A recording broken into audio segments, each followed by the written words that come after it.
what ends up happening is you build up a set of skills that don't necessarily adapt to creating a good civilian life transition, because you don't want to ask for help. You want to be strong.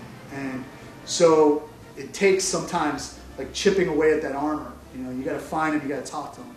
You got to let them know it's okay to seek help. And then I received my notice that I was out, and they took me out for a party in Oakland that night. And then I was out, and I sat down on the curb. I think I had a few beers, and for the first time I started weeping, and a police officer came along and said, "What's wrong, Sarge?" I said, "I got nowhere to go." When you've had so many years of training in a military environment, your mind and your demeanor and your whole way of socializing is very, very conditioned.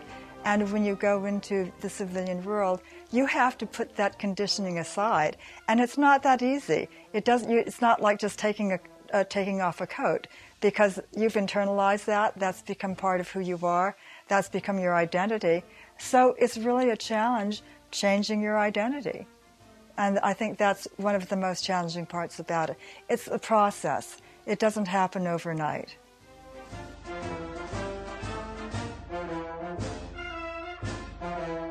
I have gone to the VA hospital in San Francisco because they have a wonderful women's center there.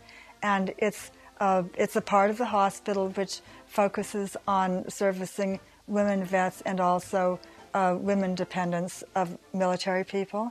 And I found that very, very supportive and a really great place to go. So yes, I have taken advantage of that. And of course, my medical treatment is entirely from the military. So that's really useful. Also, I've gone to a number of job fairs that have been sponsored for veterans, and there are a lot of online services for veterans. I don't even know them all. There are so many of them.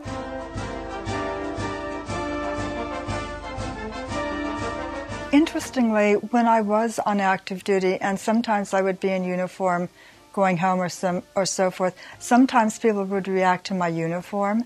And I think younger people really who didn't have much experience with the military tended to be negative. I mean, a couple of times I had people criticize me and say, well, you shouldn't be in the military. They just kill children.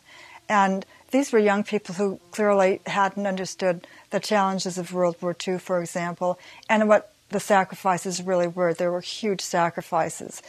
So I understood that.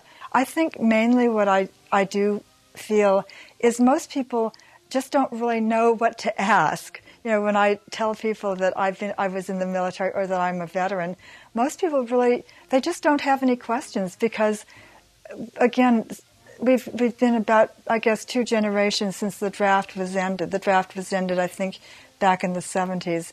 And so you don't have a broad base of American families with members of their families being in the military. So the military has become a lot more, it has shrunk a lot more in terms of the exposure of American families to it. So people are they're kind of not very informed. They don't know what to ask.